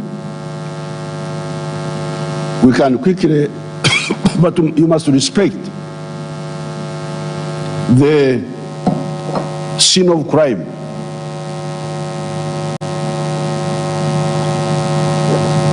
The person who took the cloth, Yat Korabubi. And if you still have it, please, bring it back. Although you have added your own sweat and your own what,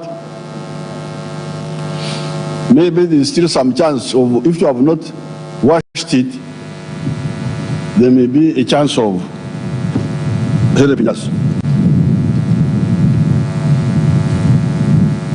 Now, one of the techniques we developed after 2018, after this one, I got it from the police. I didn't know. The police are the ones who told me. They call it fingerprinting the guns. I didn't know that each gun had its own fingerprint. But these policemen knew. They told us in our security meetings, but we can fingerprint the guns. So I said, okay, you do it now. So they have fingerprinted most of all the, I think either all or most of the guns in Uganda. And what location is telling me, they have already known the fingerprint of these guns which were used in the Katumba incident. They have already known the fingerprints. Then we have got other digital means which I don't want to talk about because the criminals are also listening. So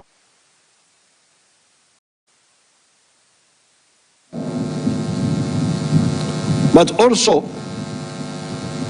when it becomes necessary, the alertness of the public. Because if the public is alerted, although I don't want you to really be on tension, you can be doing your things, you dancing, you want jumping. Continue with your things if it was not for Corona. But when we need you to be alert, we shall mobilize you. Like we did in Masaka. The other day when I was giving the Corona speech, I brought one of my girls, the one who helped us to kill Chidawarime, the one who was killing people in Masaka. That was because of the mobilization of the public.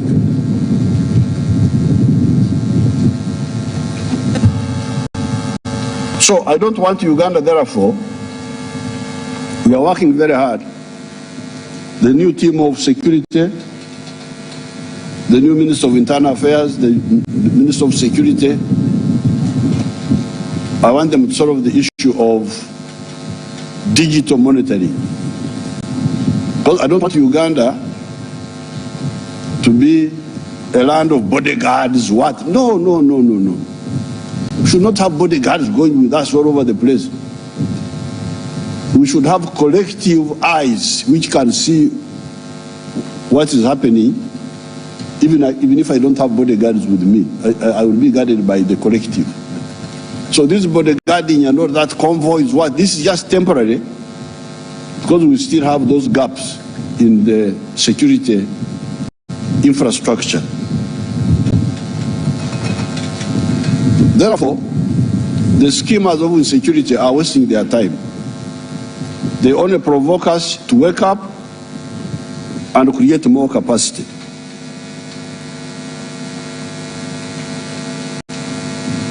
Like in Karamoja, there are people who are making a mistake. They will see what will happen to them.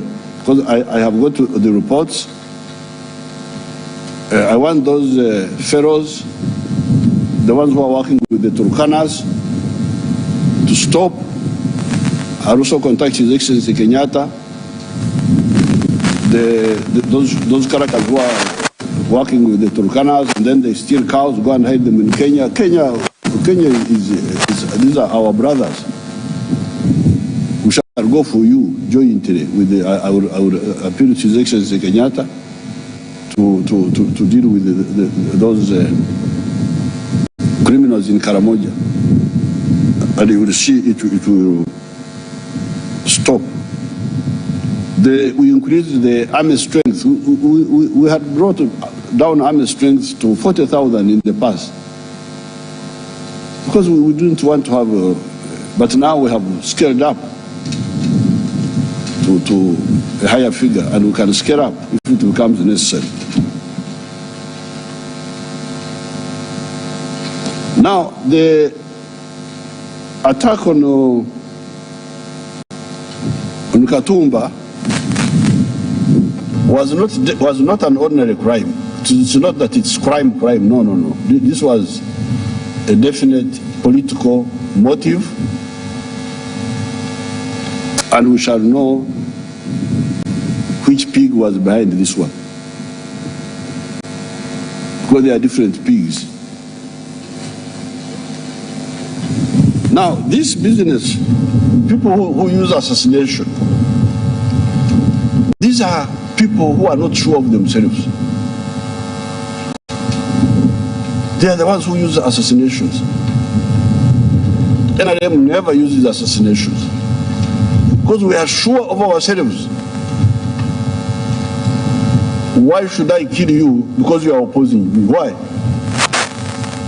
If I am right and you are wrong, why do I kill you? I should preserve you so that you continue making your mistakes. And then the people see that I am the one who is right and you are the one who is wrong. When you kill somebody, actually you save him.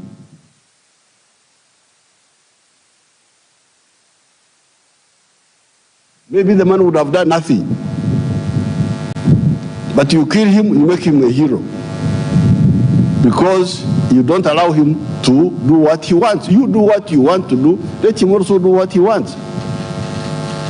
So that the people can see who is right and who is wrong.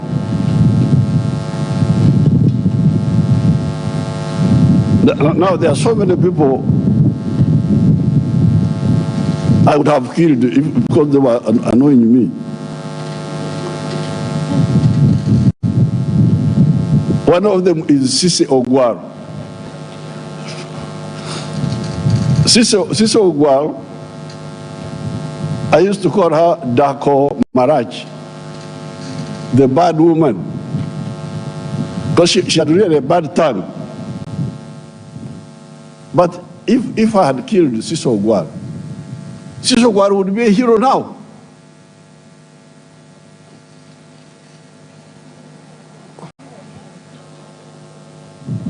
People would be saying, if Sisi Ogwar had not died, great things would have happened. But now I am here with Sisi Ogwar, people. It's really bankrupt to kill people.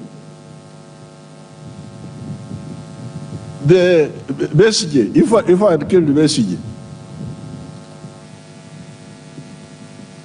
Besigye would be a hero in the memory of the people. Oh, Besigye would have done a big thing if he had lived, but he was killed. That's how Jesus became a hero. If those Romans had not killed Jesus, I don't know what would have happened.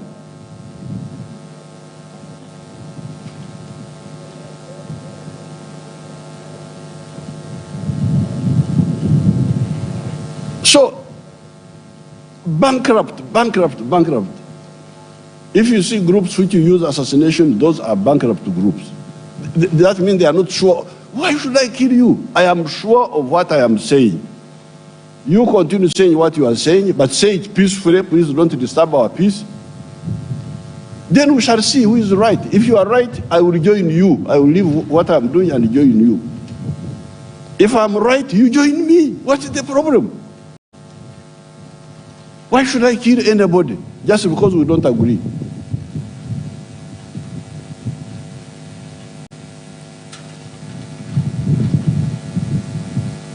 Now, the ministers have brought to you a list of ministers and vice president and prime minister and deputy prime ministers.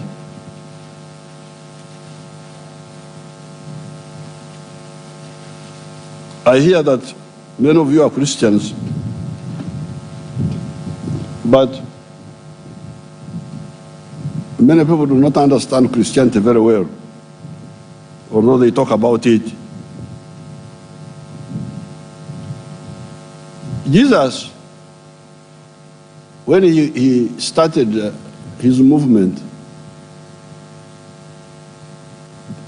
there were intellectuals. They were called Pharisees, highly educated people. There were other people called Sadducees. There were others called Levites. These were all, I don't know, I would ask the Archbishop to help us with describing to us those highly educated people. But Jesus went for the fishermen.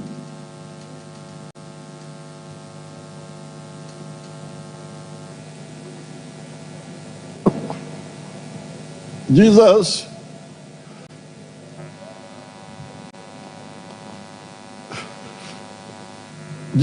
did not recruit Pharisees.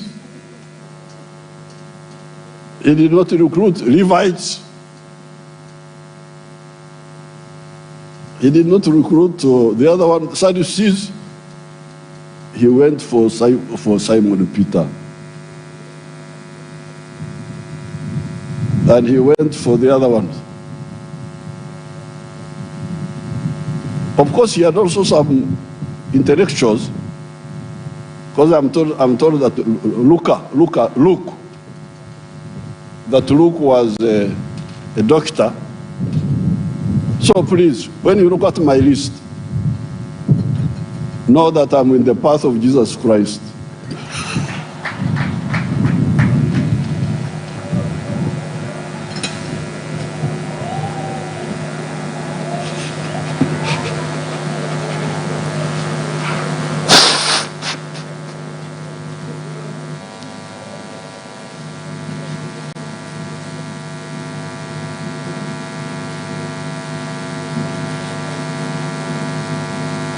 But my list, because I was underground,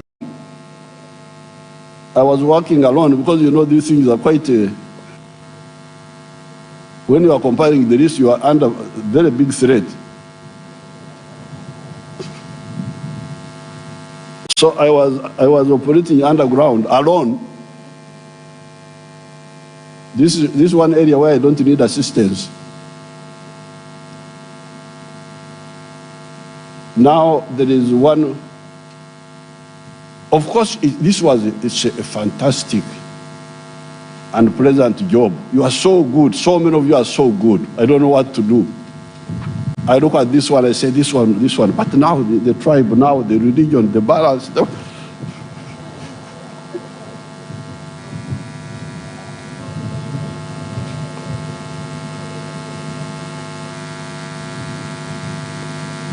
In 1953, in 1952, I attended a pre-primary in a girls' school where we were only 4 boys. To be in a girls' school when you are boys, please, we really suffered. Those girls can be very bad.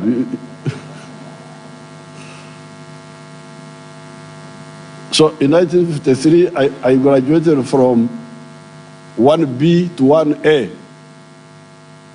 And I went to the primary school, the P1 proper. And that's where I learned all the, what do they call them, these multiplication, dividing, those signs, the dividing, the subtracting, the adding.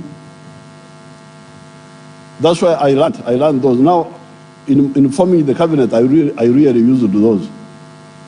I was adding, subtracting, then dividing, then coming back. So in the process, and the people are so good, really the NRM has done a fantastic job. You MPs, you are wonderful. You are a wonderful crop. So when I'm looking there, it's all my Ndari. This one is good. But I must get the limited number. So in my short list, I had got somebody, one of our people, Kabyanga, who was recently our mayor in Kasese. He is on my short list, but in the final, because when I surfaced, when I came from underground, and I called Omona and one of my secretaries, you type this for me, because I was hiding from. Then I forgot Kavyanga's name, but I would appeal, I want you to, Kasese must have somebody. Kavyanga's name was there, but because of that being underground, there are some disadvantages in being underground, but also some advantages. Because I surprised you. I surprised you with all my fishermen, my what.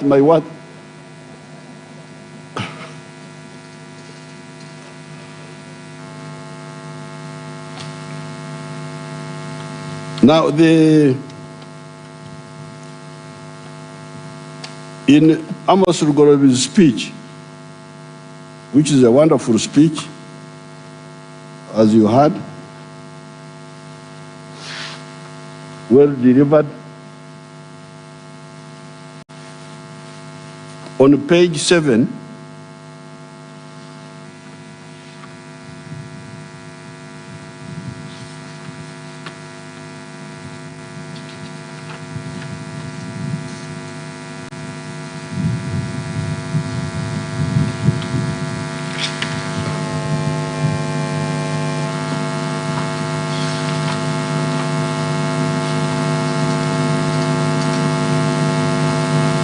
on page 7, para 20, that's where you have the Banyankole proverb. Banyankole proverb, omugwera katweka enyanja ati n'olwaba batahirawo abaraguruka. A madman set fire to a swamp, and you know swamp grass does not burn easily, but it kuwarawaruka is burst, not burn properly, but somehow. So the NRM is like the madman. We have been struggling against social underdevelopment. Now, in paragraph 20, there is some evidence that although the swamp is not fully burnt, it has at least kubarabaruka. Because the Honorable Rugorobi read, Mr. Speaker, the recently concluded household survey reports that poverty has declined from 21.4% in 2016-2017 to 20.3% in 2019-2020. Okay, that's interesting, but not as important as the next one. Poverty rates reduced in West Nile, Bunyoro, and Elgon regions, among others. However, 39% of Ugandan households are still in subsistence economy. You may not understand the importance of this. This is not a negative statement. The way it is written, it sounds negative, but actually it is positive. Because you remember, in 2013, 68% of the homesteads were in the subsistence economy. 68% were in subsistence economy. Now we are being told that according to the recent household census, only 39% are still in the household, in what do you call it? Subsistence economy. Ooh. Which means now 61% are in the money economy. It is the 39 who are still in the subsistence. This is great news. This is great news. That means that we have really done something in the last, because we remember we started in 2013. That's when we started this campaign. And people were saying, but the things we are giving, where are they going? The Operation Wealth Creation has been giving. Because I was still using the old figures of 68% in homestead income. Now, apparently it's not that. What we have done has not been for nothing. People have moved. In the money economy now, the household are 61%. It is the 39 which are still in the subsistence economy. That means we are really moving. But it may not be clear if you are not as alert as I was when he was reading.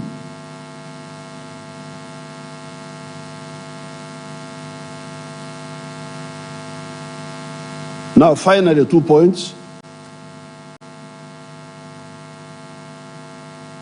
The Honorable Gorobi was talking about the human capital, the training, the what.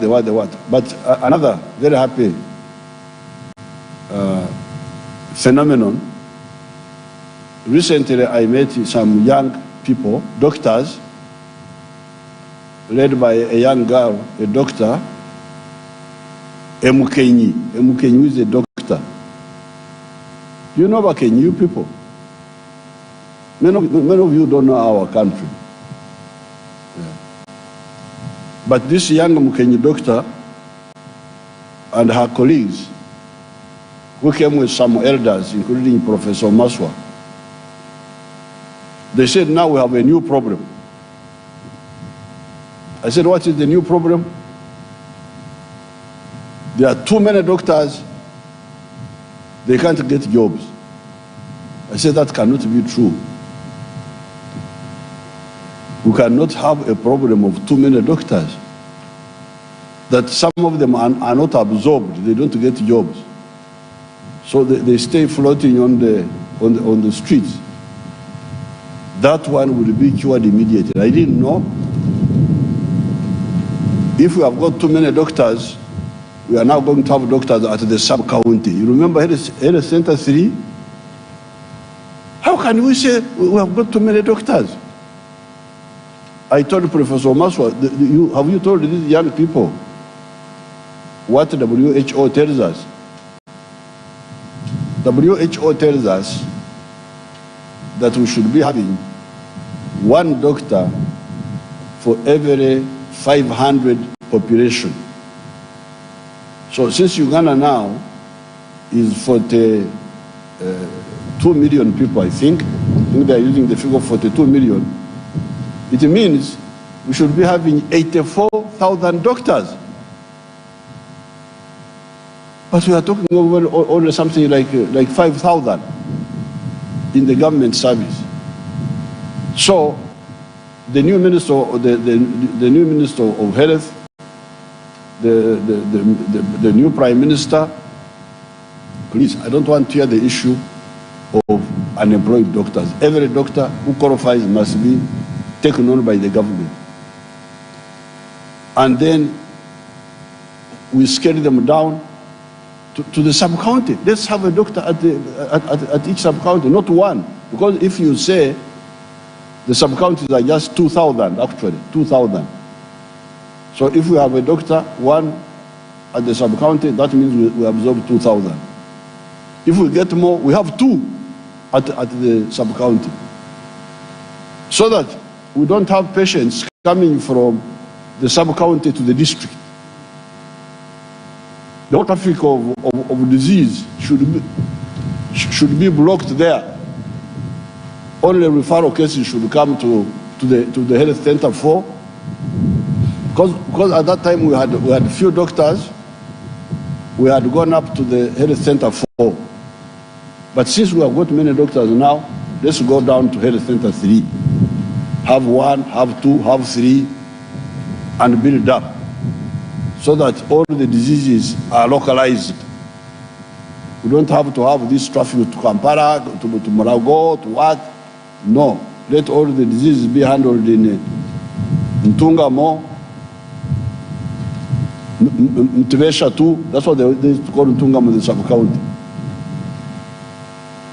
The sub-county where I was born. Now, finally, in Mr. Gorobi's speech, there was one thing which I think we may have to look at.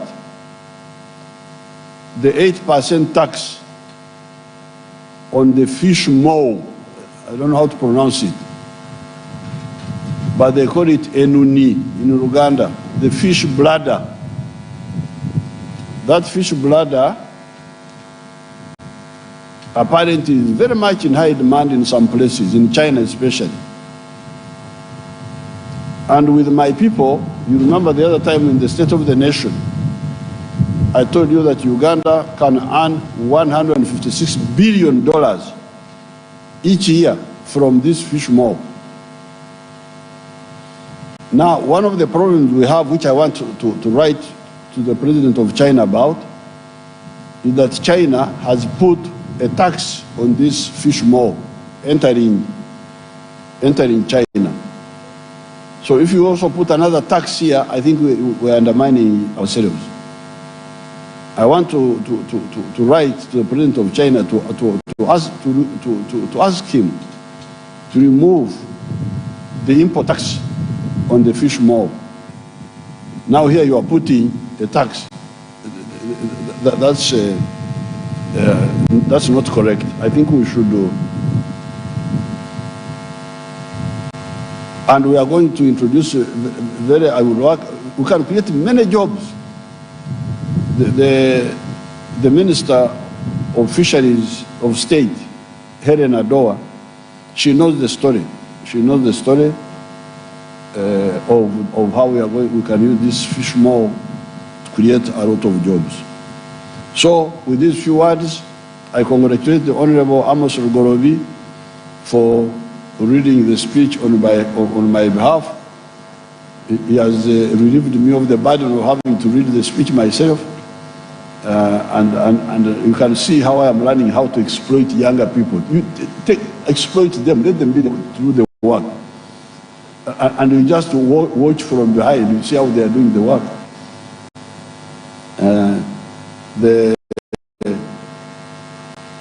Many of these people, some of these people I have nominated to you. I have been studying them for a long time, and you know more about them. Some of them have got very good qualities. The loyalty, they don't have endari, eyes which are squinted. Looking at this, you don't know whether he's looking at you or looking at.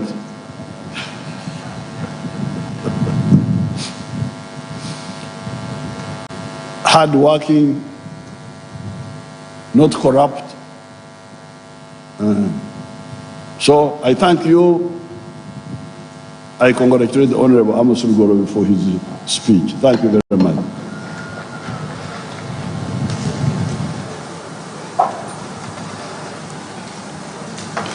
Your Excellency.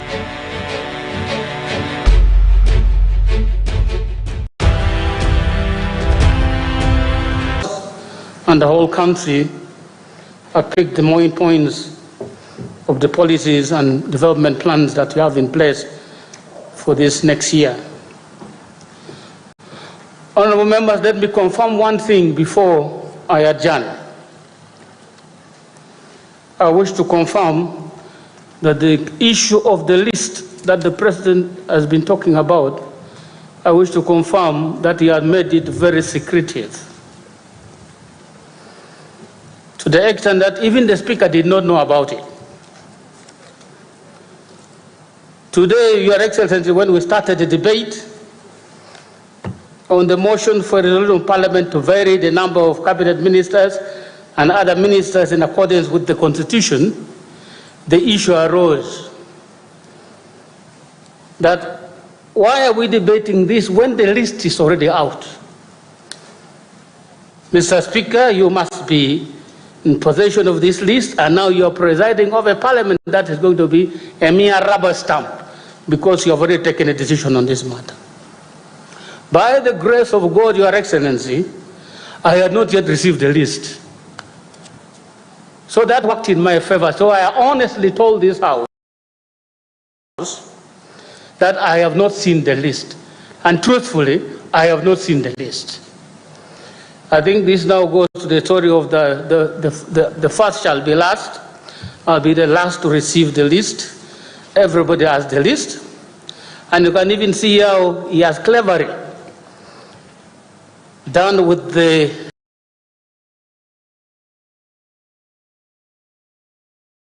estimates. That letter I received for Amos Logolobi, the Member of Parliament for Ntenjero North, Kayunga District, to lay before Parliament on my behalf these estimates. No mention of any other thing. Mr. President, give me that list so that we become comfortable. All these members you are saying Vice President designate, you don't mention a name. Prime Minister designate, you don't mention a name. People are still wary about what the situation really is. That being said, honorable members, you will recall that in the past, we used to have cocktails immediately after the budget. We also used to have group photographs immediately after these great speeches, budget and State of the Nation. But due to COVID, this is not very possible now. But I'm going to seek the indulgence of the President to allow at least some photography to take place. And I'm requesting him to allow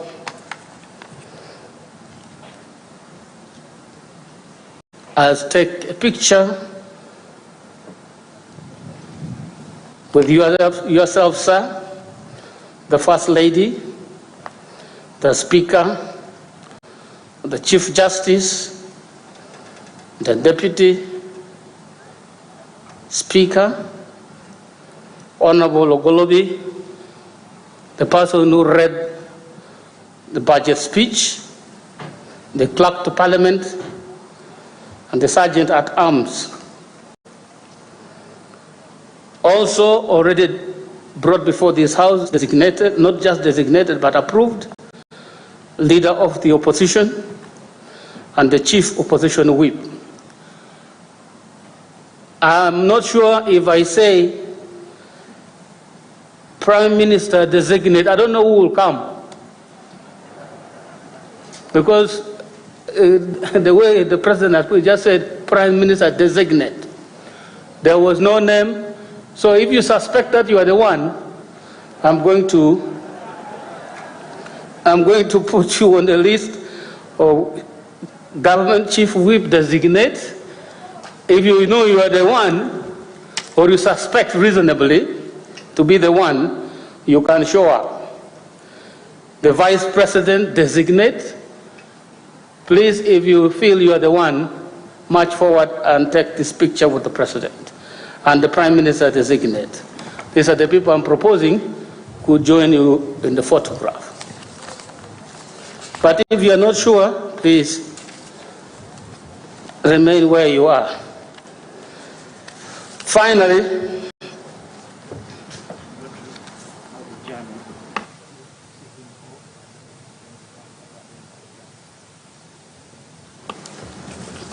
sir, the Appointments Committee was established this morning. We are trying to be very innovative in the way we handle business. We recall that on the 4th of this month, we handle our members of the Pan-African Parliament within the State of the Nation address. That was part of the innovation we created. Today was just supposed to be the budget speech, but we also, on the order paper, added items like approval of the appointment committee and the motion on varying the number of cabinet ministers and other ministers. This is part of the innovation. So we now have an appointment committee in place, ready to process the list that will submit to Parliament accordingly. So we are essentially ready. So I'm hereby calling upon members of the appointment committee that there will be a meeting on Monday. All of you should be there, whether we're going to start the approval processes or just prepare the ground rules, so now we're going to proceed. Monday, 11 o'clock, please come. We'll be meeting in the conference hall in Parliament. Honorable members, the situation of COVID has become really, really bad.